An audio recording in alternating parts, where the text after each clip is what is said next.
कहानी के पिछले सभी भागों का लिंक मैं आपको डिस्क्रिप्शन बॉक्स में दे दूंगी और साथ में कमेंट बॉक्स में पिन भी कर दूंगी, तो आप वहां से भी जाकर देख सकते हैं। जिया अपने ख्यालों में इस कदर गुम थी कि उसे एहसास ही नहीं हुआ कब एक लड़का उसके सामने आकर घुटनों के बल बैठ गया और बोला, I love you miss beauty. What? Jiya उसका प्रपोजल सुनकर हैरान रह गई। उसका मुंह खुला का खुला रह गया। उसने जल्दी से अपनी नजरें चारों तरफ दौड़ाई और उसे खड़ा करके बोली, क्या सड़क चलती किसी भी लड़की को तुम अपने दिल की फीलिंग एक्सप्रेस करते फिरते हो? जिया ने गुस्से में उसे घूरते हुए कहा, जिस पर वो लड़का हैरानी से उसे देखने लगा। नहीं, ऐसी बात नहीं है मिस ब्यूटी, मैं तुम्हें कितने दिनों से नोटिस कर रहा था। मुझे तुम अच्छी लगी और मैंने तुम्हारा पीछा किया। वाट? तुमने मेरा पीछा किया और तुम अभी तक सही सलामत हो? उस लड़के के बातों को बीच में काटते हुए जिया ने हैरानी से कहा, देखो मुझे गलत मत समझना, मुझे तुम्हारा नाम भी नहीं पता। वो तो बस एक दिन जब मैं यहाँ से अपने कॉलेज जा रहा था तो मैंने तुम्हें कॉलेज के गेट पर देखा था, तभी से तुम मुझे अच्छी लगी। उसके बाद मैंने तुम्हें उस दिन मॉल में देखा और तुम्हारी बातें भी सुनी थी। तुम्हारे बातें करने का तरीका, तुम्हारी स्माइल और तुम्हारे चेहरे के आते जाते क्यूट एक्सप्रेशन मुझे सब बहुत अच्छे लगे। एंड लास्ट में मुझे रियलाइज़ हुआ I am in love with you. उस लड़के ने शुरू से लेकर अंत तक का सब कुछ जिया को बता दिया और जिया चुपचाप उसकी बातों को सुन रही थी। देखो मिस्टर, किसी से प्यार करना या फिर उसे प्रपोज करना गलत नहीं है, पर उसके सामने अपने दिल की फीलिंग्स एक्सप्रेस करने से पहले ये जानना ज़रूरी है कहीं वो किसी और से प्यार तो नहीं करती और तुमने वहीं गलती कर दी। I am already married. Jiya ने अपने हाथों में पहने हुए ब्रेसलेट को थोड़ा सा ऊपर खिसका कर अपने मंगलसूत्र को दिखाकर कहा, तो वो लड़का हैरानी से उसे देखने लगा। मेरी किस्मत ही फूटी हुई है, जिससे प्यार किया वो सब पहले से किसी और से प्यार करती थी। हाय रे मेरी किस्मत, उस लड़के ने उदास होकर कहा। उस लड़के के चेहरे पर छाई उदासी को देखकर जिया को अच्छा नहीं लगा। कोई बात नहीं, गर्लफ्रेंड बॉयफ्रेंड ना सही बट फ्रेंड्स तो बन ही सकते हैं ना। हाय, आई एम मिसेस जिया युवराज आहूजा। जिया ने मुस्कुराते हुए अपना हाथ उसकी तरफ बढ़ाया और उस लड़के ने भी मुस्कुराते हुए उससे हाथ मिलाकर कहा, hi, I am Ambar Sinha. Nice name. दोनों ने एक साथ कहा और फिर एक साथ खिलखिलाकर हंस पड़े। Wait, Yuvraj Ahuja, business tycoon the Yuvraj Ahuja, तुम उनकी बीवी हो? हैरानी से अंबर की आंखें खुली की खुली रह गई। कोई डाउट है क्या? जिया ने मुस्कुराते हुए कहा, बट उनकी शादी तो आई मीन टीवी पर तो न्यूज़ आई ही नहीं। वो इतने बड़े आदमी हैं, अगर उनकी शादी हुई होती तो टीवी और अखबारों में तो आ ही जाता। अगर वो इतने बड़े आदमी हैं तो मीडिया और लोगों से छुप कर सीक्रेट मैरिज भी तो कर सकते हैं।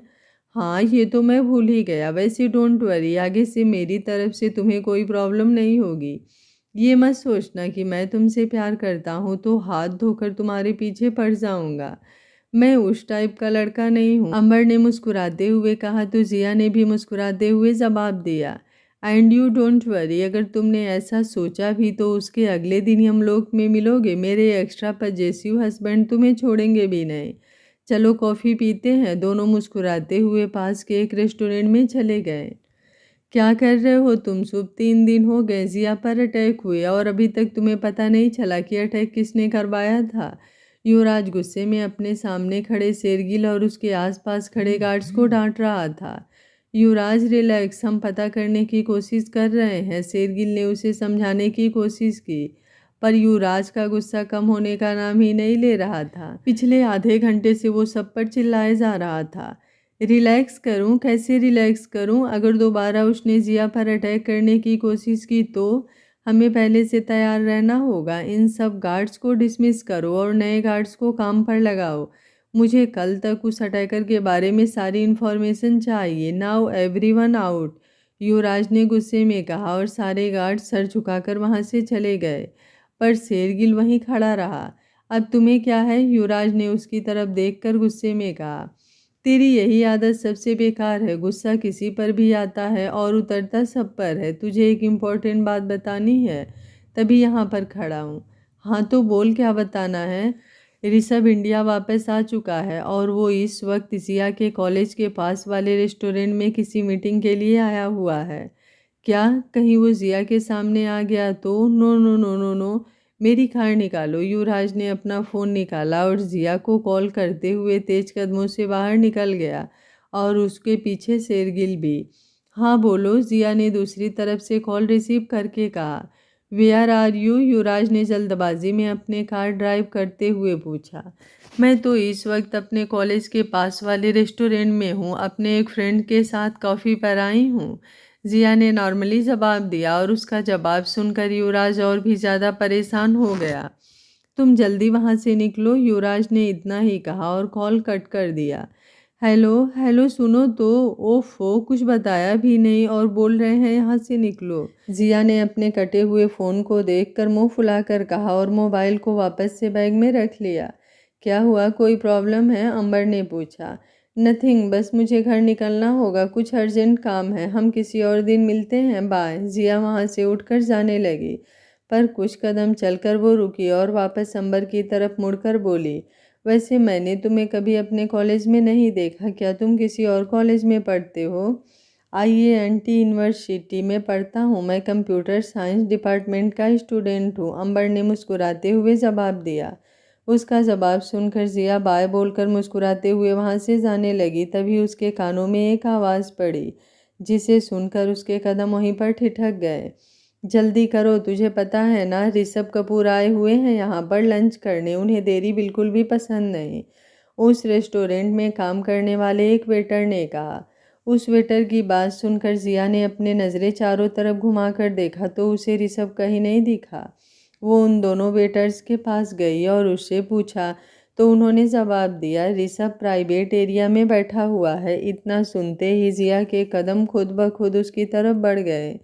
वहाँ से लेफ्ट मुड़कर आगे गई, जहाँ ऋषभ अपने हाथों में एक फाइल लेकर रीड कर रहा था और उसके सामने उसके क्लाइंट बैठे हुए थे।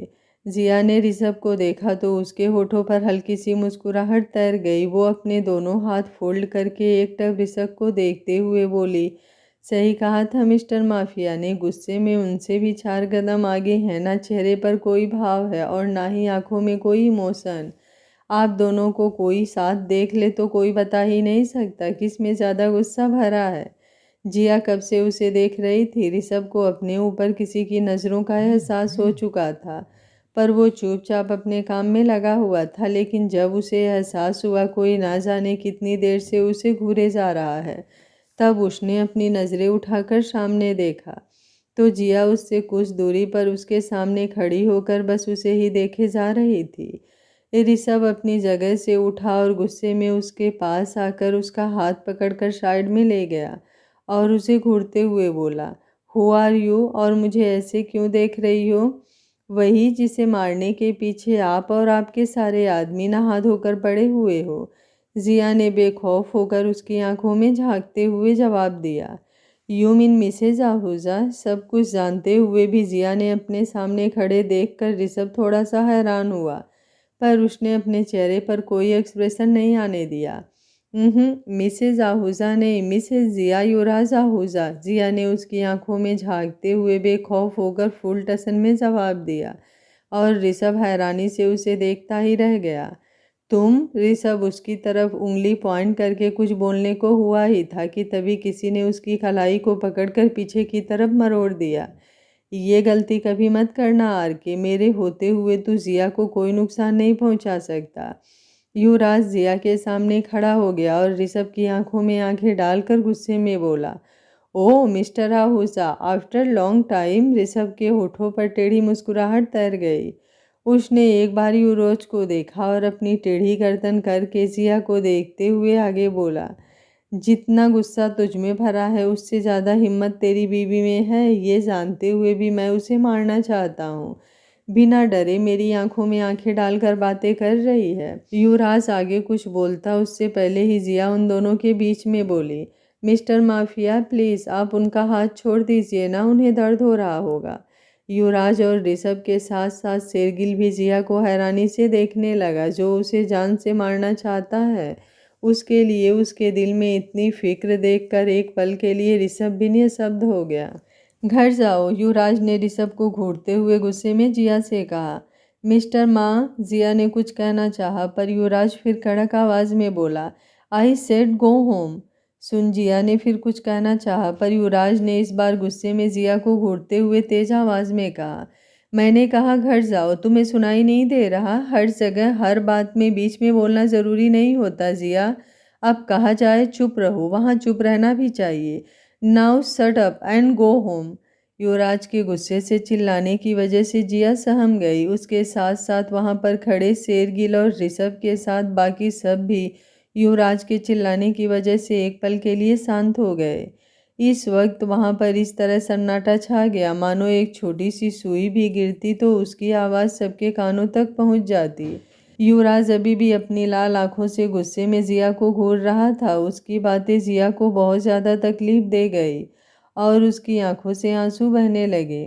आज तक युवराज ने उससे ऐसे बात नहीं की थी और सबसे ज़्यादा तकलीफ तो उसे युवराज के मुंह से अपना नाम सुनकर हुआ। वो बिना कुछ बोले रोते हुए वहां से बाहर दौड़ते हुए भाग गई और ड्राइवर के साथ घर की तरफ निकल पड़ी। पूरे रास्ते वो रोती रही और घर जाकर अपना रूम लॉक करके बेड पर पेट के बल लेटकर रोने लगी। तुझे आज भी किसी की कद्र करना नहीं आता? कोई अपनी बीबी से ऐसे बात करता है? ऋषभ गुस्से में बोला और उसकी बात सुनकर युवराज उसे घूरने लगा। मैं अपनी बीबी से कैसे बात करूं ये मुझे तू सिखाएगा? हाँ, जिसे खुद रिश्तों की कद्र ना हो वो मुझे सिखाएगा किससे कैसे बात करनी चाहिए। युवराज ने उस पर तंज कसते हुए कहा, लगता है याददाश्त कमजोर है तेरी। तूने सुहाना को मारा था, मैंने नहीं। ऋषभ गुस्से में दांत पीसते हुए बोला और उसकी बात सुनकर युवराज और भी ज्यादा गुस्से में आ गया और उसका कॉलर पकड़कर दीवार से सटाकर गुस्से में बोला, मैंने सुहाना को नहीं मारा था। कितनी बार कहूँ तुझसे? एक बार नहीं 1000 बार कह चुका हूँ, मैंने सुहाना को धक्का नहीं दिया था। ऋषभ ने गुस्से में युवराज का कॉलर पकड़ लिया और उसे दीवार से सटाते हुए बोला, 1000 बार कहने से झूठ सच में नहीं बदल जाती।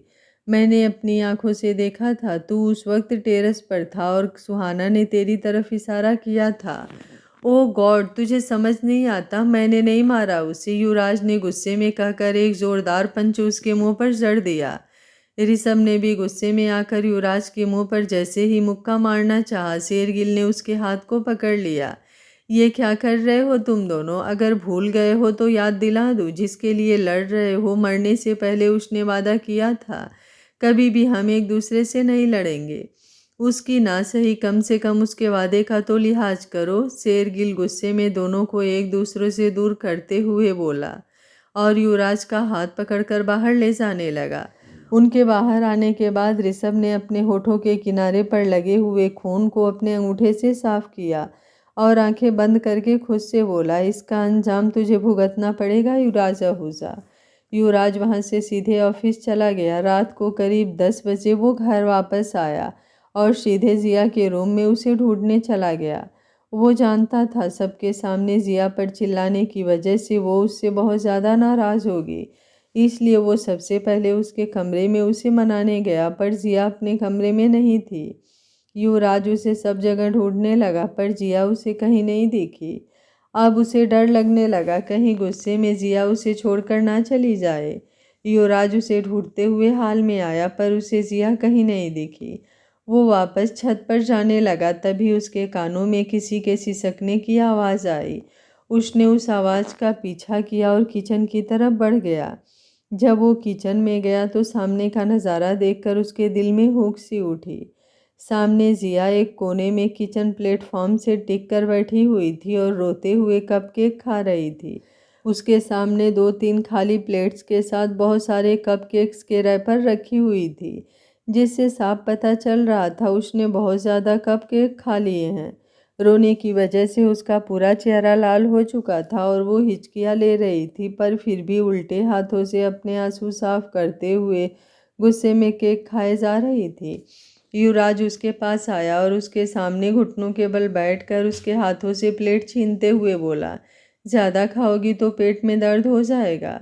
जिया ने बिना कुछ कहे वापस उसके हाथ से प्लेट छीन लिया और खाने लगी। उसने एक नज़र भी युवराज को नहीं देखा। सोना, ज़्यादा जंक फूड खाने से तबीयत बिगड़ जाती है, प्लीज़ मत खाओ। युवराज ने उसकी कलाई को पकड़ लिया। जिया ने गुस्से में उसका हाथ झटक दिया और वापस खाने लगी। Sweetu listen, I am sorry. मैं उस वक्त गुस्से में था, युवराज ने अपने कान पकड़कर कहा। पर जिया ने फिर भी उसकी तरफ नहीं देखा और सुबकते हुए केक खाती रही। उसके प्लेट से केक खत्म हो गए तो वो उठी और फ्रिज में दूसरा केक निकालने लगी। युवराज भी उसके पीछे उठा और उसके हाथ पकड़कर उसे रोकते हुए बोला, मेरी वजह से खुद की हेल्थ क्यों बिगाड़ रही हो? कल सुबह खा लेना, अभी के लिए रहने दो। जिया ने गुस्से में युवराज का हाथ झटक दिया और अपने हाथों में ली हुई प्लेट को जोर से फर्श पर पटक दिया। आपको क्या फ़र्क पड़ता है मेरा हेल्थ बिगड़े या ना बिगड़े? आपको क्या फ़र्क पड़ता है मुझे दर्द हो या ना हो? हूँ कौन मैं आपकी? जब मर्ज़ी किया प्यार किया, जब मर्ज़ी किया गुस्सा किया, जब मर्ज़ी किया डांट दिया और मर्ज़ी किया सॉरी बोल दिया। हर बार आपकी मर्ज़ी चलती है, मुझे नहीं सुनना आपकी कोई भी बात। मैं वही करूँगी जो मेरा दिल चाहेगा। जिया गुस्से में रोती हुई चिल्ला चिल्ला कर बोल रही थी और चुपचाप युवराज उसे सुन रहा था। हर बार ऐसा नहीं होता ना, आप गलती करते रहो और सारी बोलते रहो, ऐसा थोड़ी होता है। पिछली बार भी जब मेरा एक्सीडेंट हुआ तो उससे पहले आपने मुझ पर ऐसे ही गुस्सा किया था। आप कोई छोटे बच्चे थोड़ी ना हो जो मुझे हर्ट करते हो और मुझसे सॉरी बोलते हो। आज आपने मुझे डांटा नहीं बल्कि मुझे ये एहसास दिलाया कि आपके गुस्से के आगे मेरी कोई अहमियत नहीं है। इत्तु सा भी नहीं, प्यार में रिस्पेक्ट होता है। अगर आप मुझसे सच्ची में प्यार करते हो ना तो मुझे सबके सामने इतनी बुरी तरह से नहीं डांटते और ना ही सबके सामने मुझ पर चिल्लाते। जिया बोलते हुए फिर से रोने लगी। सच में उसे बहुत ज़्यादा हर्ट हुआ था युवराज का सबके सामने उसे गुस्से में डांटना। आई एम सॉरी बच्चा। युवराज ने आगे बढ़कर उसे गले लगाना चाहा पर जिया ने उसके सीने पर हाथ रखकर पीछे धक्का दे दिया और किचन प्लेटफॉर्म पर रखी हुई कांच की प्लेटों को उठाकर फर्श पर फेंकने लगी।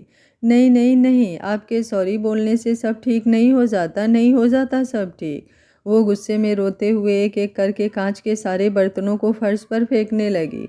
सोना देखो मेरी बात सुनो, गुस्सा मत करो, वो कांच की प्लेट्स है, तुम्हें लग जाएगी। प्लीज़ स्वीटू मेरी बात सुनो, मुझसे नाराज़ हो ना तो मुझे डांट लो, मुझे मार लो, बट प्लीज़ खुद को हर्ट मत करो। युवराज ने उसकी दोनों कलाई पकड़ ली और उसे रोकते हुए बोला, मैं चाहे खुद को कितना भी हर्ट कर लूँ पर आपने आज मुझे जितना हर्ट किया है उतना कभी भी नहीं कर पाऊँगी। मुझे यहाँ बहुत तकलीफ़ हो रही है। उसने अपने सीने पर हाथ रख कर कहा, बहुत ज़्यादा हर्ट किया है आपने मुझे, मुझे कभी भी इतनी तकलीफ़ नहीं हुई जितना आज हो रही है। वो रोते हुए बोली।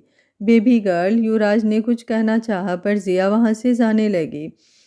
फर्श पर बिखरे कांच पर जिया का पैर पड़ गया जिससे वो दर्द से कराह उठी।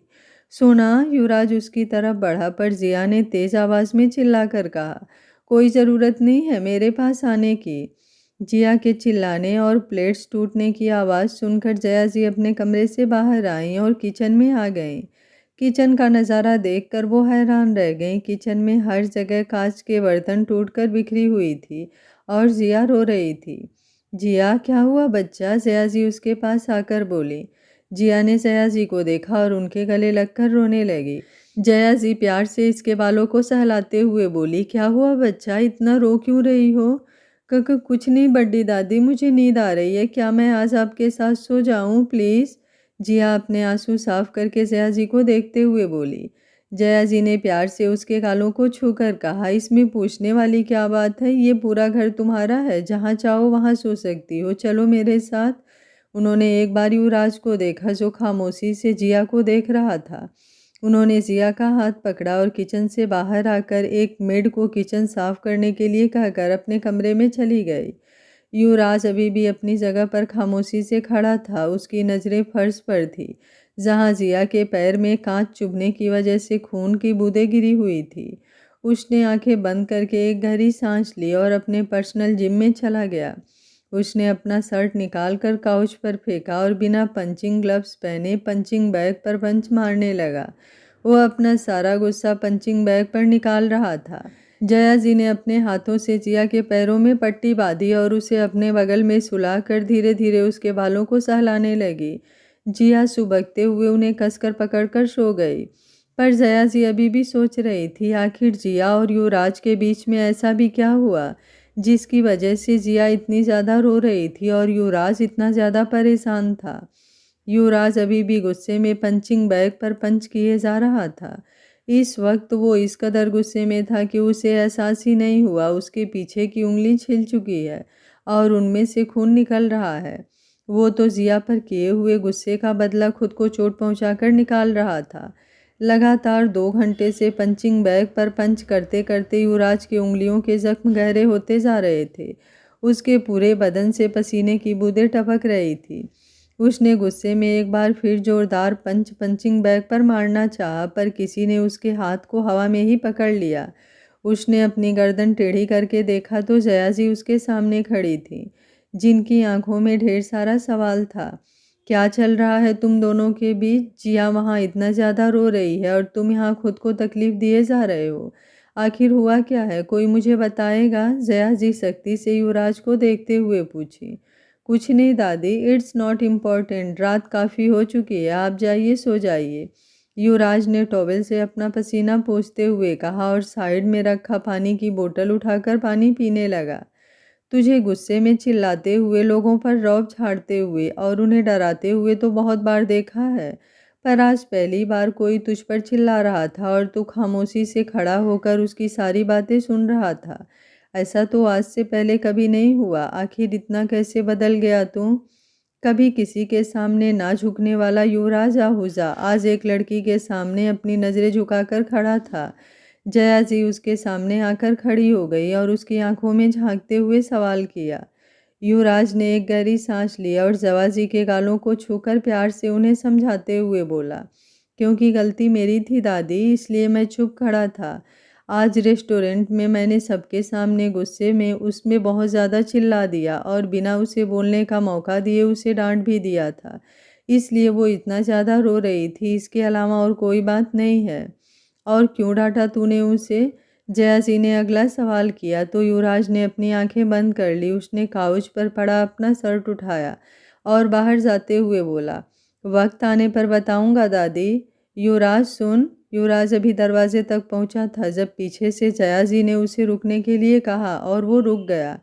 जब वो छोटी थी तब से मैं जिया को जानती हूँ, किसी की भी कही हुई बातों का उस पर थोड़ा सा भी असर नहीं होता। लेकिन हाँ, जब कोई उसका करीबी उसे थोड़ा सा भी डांट दे तो वो बहुत ज़्यादा हर्ट होती है और बहुत ज़्यादा रोती है। फिर तेरे। जया जी आगे कुछ बोलती उससे पहले ही युवराज ने कहा, तो फिर दादी आप समझ लीजिए उसके करीबियों में मैं भी शामिल हूँ, इसलिए मेरा डांटना उसे ज़्यादा हर्ट कर गया। युवराज ने अपनी बात खत्म किया और वहाँ से चला गया। जया जी वहीं खड़ी होकर उसकी बातों का मतलब समझने लगी और अंत में वो खुद से बोली, कहीं ये दोनों एक दूसरे से। नहीं नहीं, मैं ये क्या सोच रही हूँ, युवराज कभी किसी से प्यार नहीं कर सकता। उसने तो पहले ही अपनी बिजनेस से शादी कर ली है, लेकिन कुछ तो चल रहा है दोनों के बीच। और जहाँ तक मैं युवराज को जानती हूँ वो मुझे कुछ नहीं बताने वाला। और जिया पहले से ही इतनी ज़्यादा रो रही है, उससे भी नहीं पूछ सकती, मुझे खुद ही पता लगाना होगा। अगली सुबह जब युवराज ऑफिस जाने के लिए तैयार होकर नीचे आया तो उसे डाइनिंग टेबल पर कोई नहीं दिखा। उसने पास में खड़ी मेड से पूछा, दादी कहाँ हैं? सर, मालकिन अपने किसी फ्रेंड की एनिवर्सरी पार्टी में गई हैं, शायद कल सुबह तक आ जाएंगी। मेड ने नज़रें नीचे झुकाकर जवाब दिया। और जिया? युवराज ने आगे पूछा। सर, वो आधे घंटे पहले अपने कॉलेज के लिए निकल गई। युवराज ने अब कोई सवाल नहीं किया और डाइनिंग टेबल पर आकर बैठ गया। मिड ब्रेकफास्ट सर्व करने लगी तो युवराज ने उससे फिर पूछा, जिया ने ब्रेकफास्ट किया था? नहीं सर, वो बिना कुछ खाए चली गई, उन्होंने कहा उन्हें भूख नहीं है, मेड ने जवाब दिया। मेड की बात सुनकर युवराज को बहुत ज़्यादा गुस्सा आया। उसने गुस्से में कहा, रहने दो, मुझे भी भूख नहीं है। युवराज बिना खाए उठ गया और ऑफिस के लिए निकल गया। जिया कॉलेज में पूरे दिन उदास रही। मधु, रोनी और छवि ने उसे हंसाने की कोशिश की, उससे बात करने की कोशिश की, पर उसने किसी से बात नहीं की और चुपचाप सारे लेक्चर अटेंड करने के बाद गार्डन में बैठी हुई थी। इसे क्या हुआ है? कुछ ज़्यादा ही उदास लग रही है। हर वक्त कितनी ज़्यादा मुस्कुराती रहती है, पर आज उदास बिल्कुल भी अच्छी नहीं लग रही है, मधु ने छवि से कहा, जो कुछ दूरी पर खड़े होकर जिया को देख रहे थे। सही कहा तूने, ये हंसती खिलखिलाती हुई अच्छी लगती है, इसे उदास देखकर मुझे भी अच्छा नहीं लग रहा है। छवि ने भी उदास होकर कहा। ये कुछ बता भी नहीं रही है, कैसे पता लगाएं इसे क्या हुआ है? कहीं इसके और युवराज भाई के बीच कोई झगड़ा तो नहीं हुआ? मधु ने कहा तो छवि उसकी बातों को सुनकर आगे बोली, एक काम कर, तू शेरगिल को कॉल कर, उसे पक्का पता होगा क्योंकि युवराज की सारी खबर उसके पास होती है। हाँ, रुक अभी करती हूँ। मधु ने जल्दी से शेरगिल के पास कॉल किया। एक ही रिंग में शेरगिल ने कॉल रिसीव कर लिया और धीरे से बोला, हेलो। उसकी आवाज़ सुनकर मधु की धड़कनें बढ़ गई। उसे कुछ समझ ही नहीं आ रहा था वो क्या बोले। वो फ़ोन को अपने कान पर लगाकर वैसे ही खड़ी रही। छवि ने उसके चेहरे को देखा तो उसने अपना माथा पीट लिया और उसके कंधे पर चपत लगाते हुए धीरे से बोली, अबे ये अपना रोमांस बाद में कर लेना, पहले गुड़िया के बारे में पूछ। छवि की बातें सुनकर मधु झेप गई और दूसरी तरफ देखते हुए बोली, हेलो करण, क्या तुम कुछ इम्पोर्टेंट काम कर रहे थे? मैंने तुम्हें डिस्टर्ब तो नहीं किया? मधु की प्यार भरी बात सुनकर शेरगिल मुस्कुराते हुए बोला, तुमसे इम्पोर्टेंट मेरे लिए कुछ नहीं है, बोलो इस वक्त क्यों कॉल किया? तुम ठीक हो? वो गुड़िया जिया के बारे में कुछ पूछना था। उसके और युवराज भाई के बीच लड़ाई हुई है क्या? जब से कॉलेज आई है तब से अपसेट लग रही है। इनफैक्ट उसने लंच टाइम में भी कुछ नहीं खाया। हाँ, बस थोड़ा सा अनबन हुआ है दोनों के बीच, तुम टेंशन मत लो, रात तक युवराज उसे मना लेगा।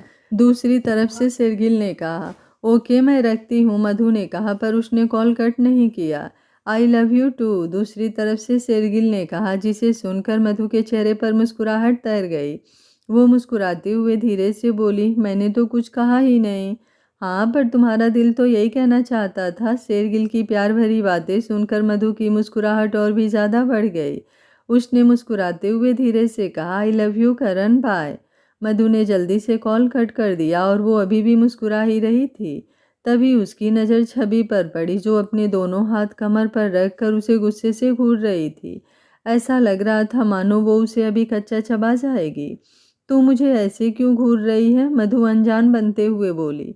तुझे कहा था गुड़िया के बारे में पूछ, पर तू तो खुद अपने रोमांस में बिजी हो गई। छवि तुनकते हुए उससे गुस्से में बोली, मैंने गुड़िया के बारे में बात की, उन्होंने कहा कि युवराज भाई और उसके बीच थोड़ा सा झगड़ा हुआ है, बट डोंट वरी, युवराज भाई शाम तक गुड़िया को मना लेंगे। वो तो शाम को मनाएंगे ना, तब तक चल हम दोनों उसका मूड ठीक करने की कोशिश करते हैं। और ये रोनी कहाँ रह गया? बाकी टाइम तो गुड़िया गुड़िया बोलते नहीं थकता, और आज जब उसकी गुड़िया उदास है तो खुद गायब है। छवि इधर उधर देखते हुए बोली।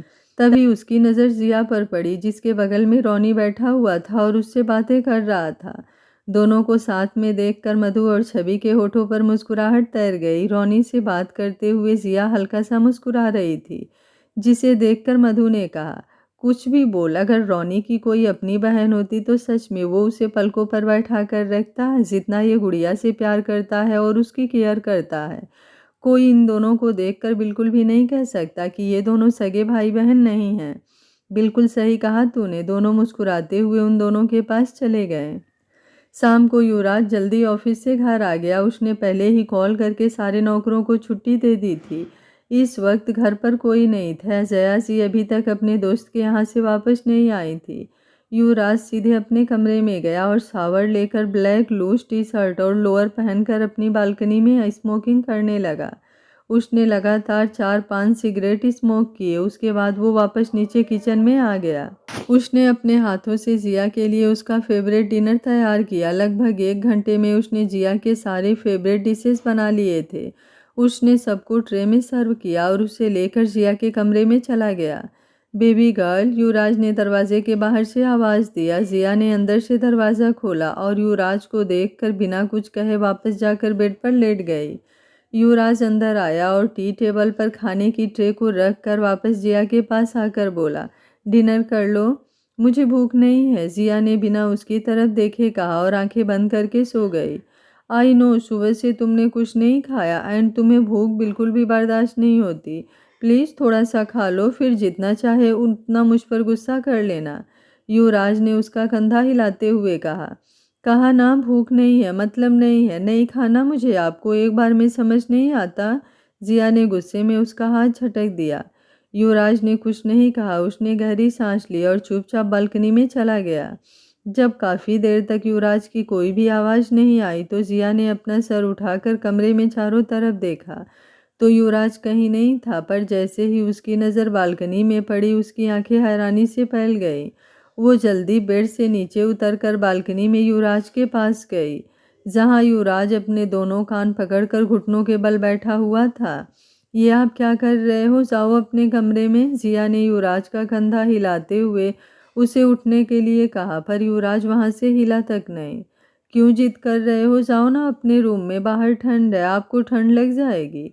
जिया उसकी फिक्र करते हुए बोली, पर युवराज इस बार भी नहीं उठा और जिया को देखते हुए बोला, अगर तुम जिद्दी हो तो मैं महाजिद्दी हूँ। जब तक तुम मुझे माफ़ नहीं कर देती मैं यहाँ से हिलूंगा तक नहीं।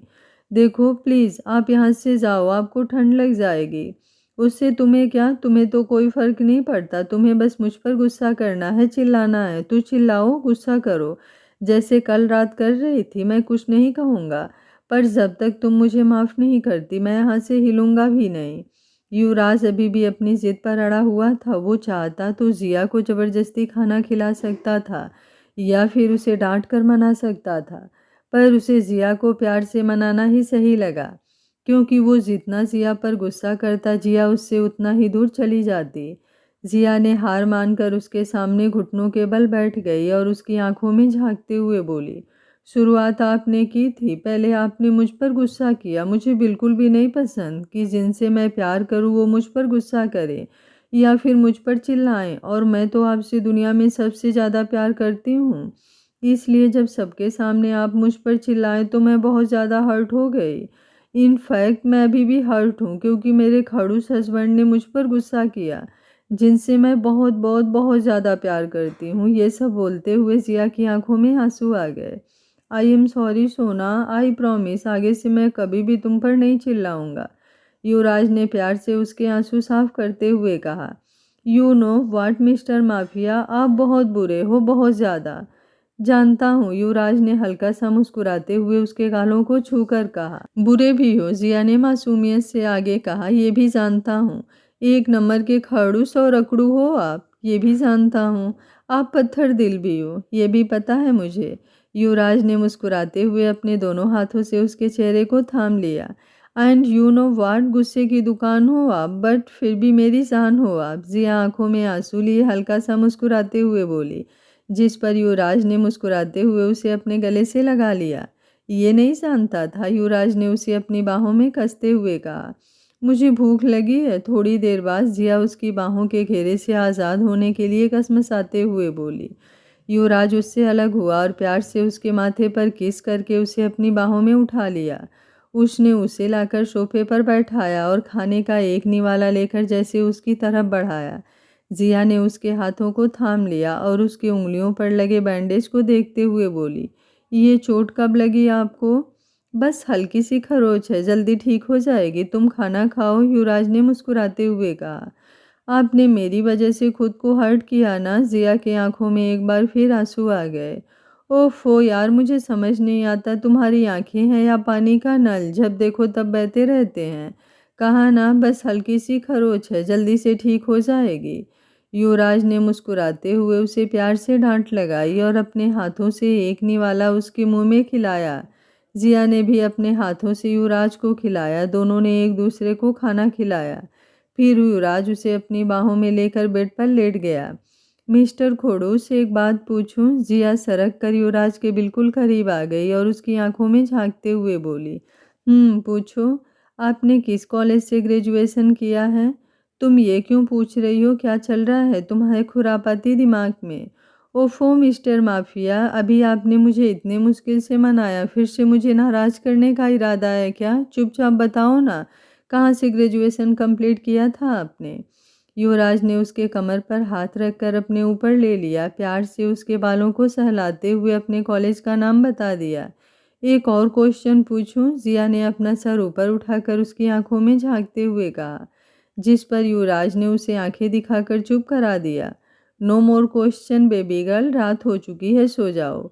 युवराज ने लाइट ऑफ की और उसके बालों को सहलाते हुए उसे धीरे धीरे थपकी देने लगा। चलो कम से कम आपके कॉलेज का नाम तो पता चला। अब आपके कॉलेज में घुसकर ही पता चलेगा आखिर क्या हुआ था 5 साल पहले।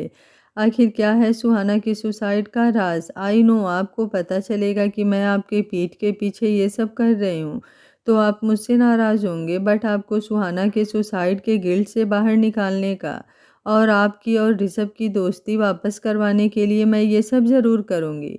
उसके लिए आप चाहे मुझ पर कितना भी गुस्सा क्यों ना कर लो। सुबह जब जिया की नींद खुली तो उसने खुद को बेड पर अकेले ही पाया। वो आंखें मलते हुए उठी और इधर उधर कमरे में नज़र दौड़ाते हुए युवराज को ढूंढने लगी, पर उसे युवराज कहीं नहीं दिखा।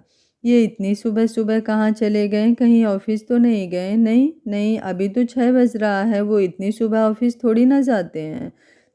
आई थिंक जिम में होंगे। वो उठी और बिना फ्रेश हुए अपनी आंखें मलते हुए युवराज के पर्सनल जिम की तरफ बढ़ गई।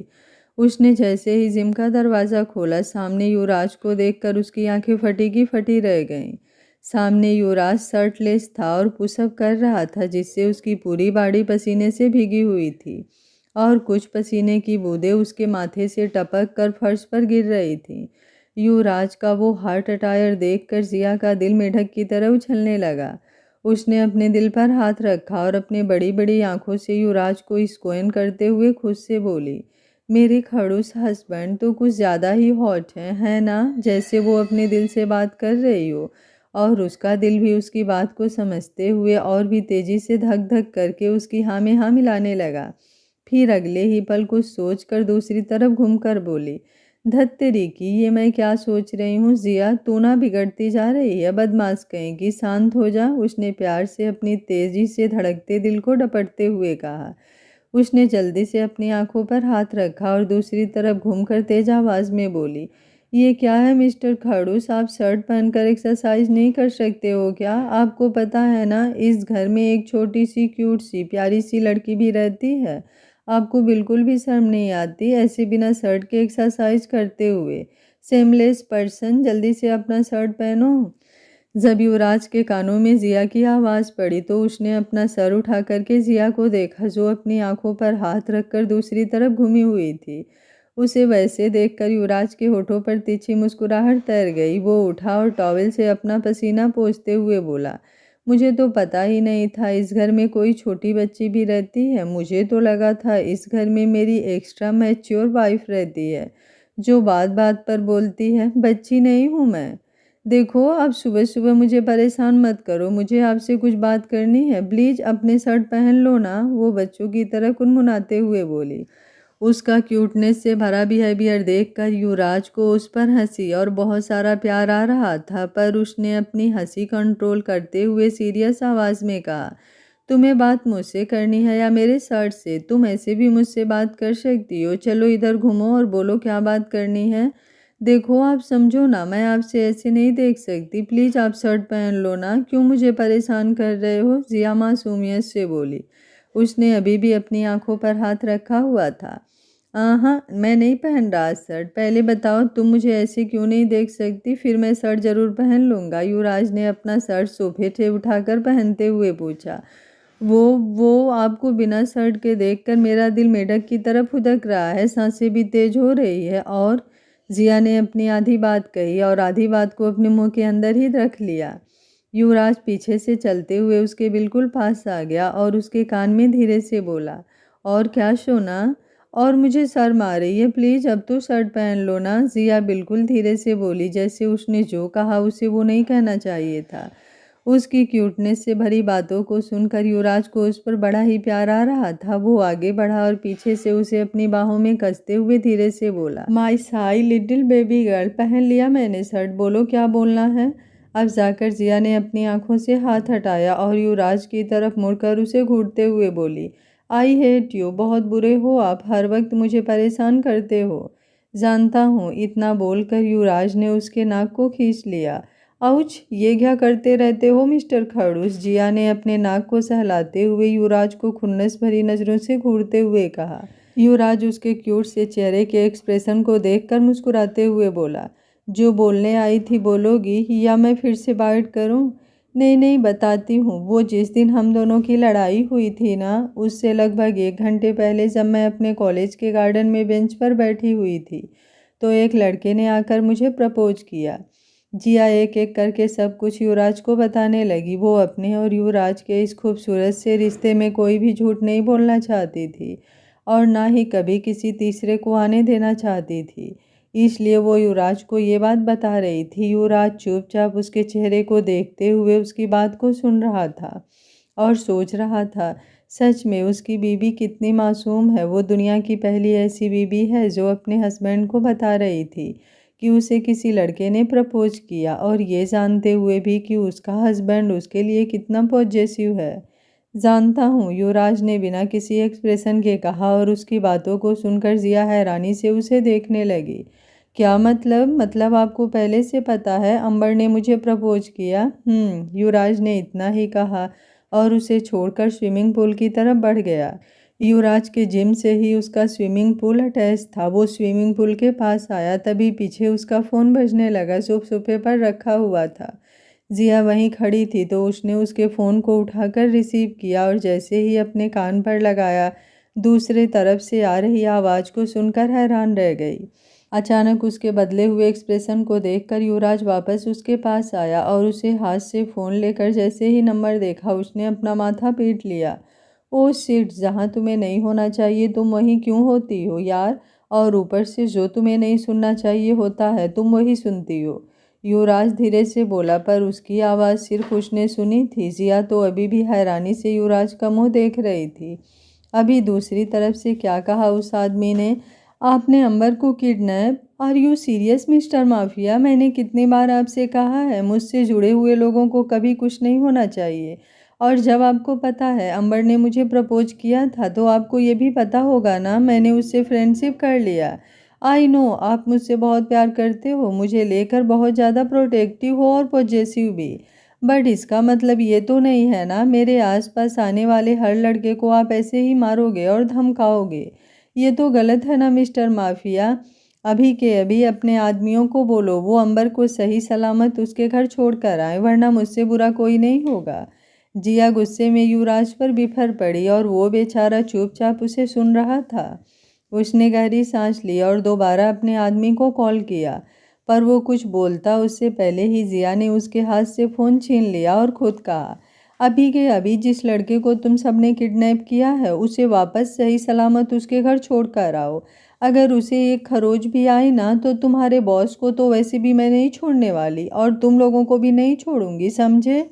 अभी के अभी अंबर को उसके घर तक छोड़ कर आओ, वो भी सही सलामत।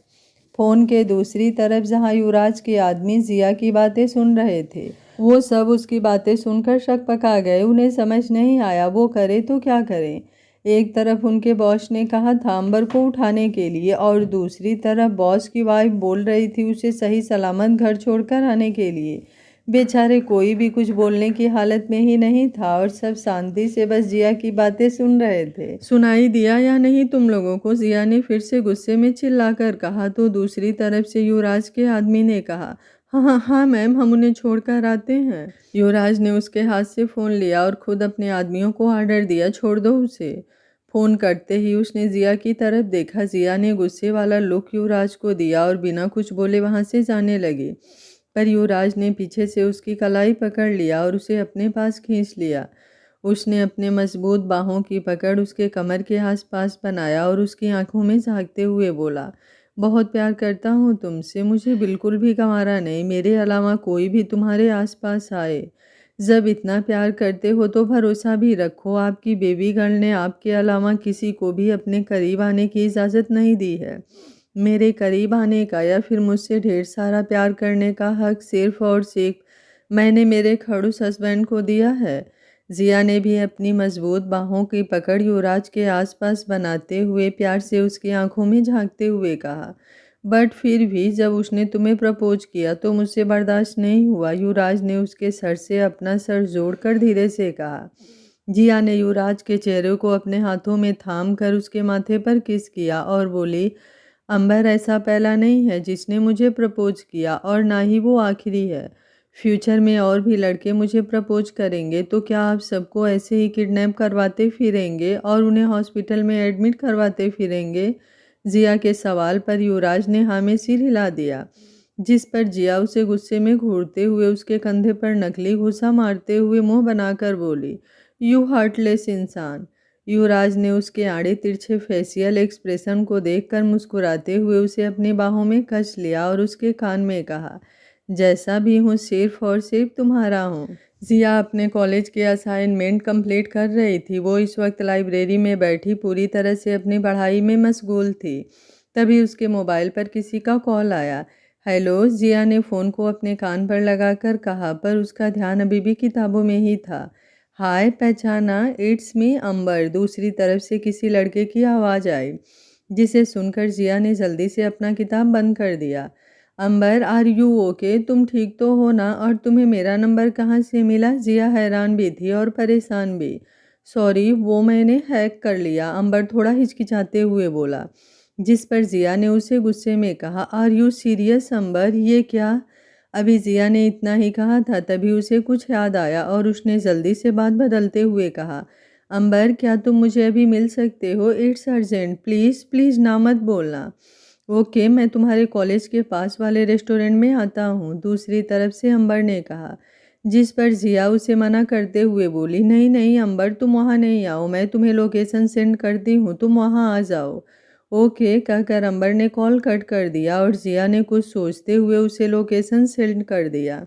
आगे क्या होगा इस कहानी में जानने के लिए देखते रहिए कहानी का अगला भाग। अगर आपको कहानी अच्छी लग रही है तो वीडियो को लाइक, शेयर एंड चैनल को सब्सक्राइब कर लीजिएगा। Thank you for watching. मिलते हैं कहानी के अगले भाग में।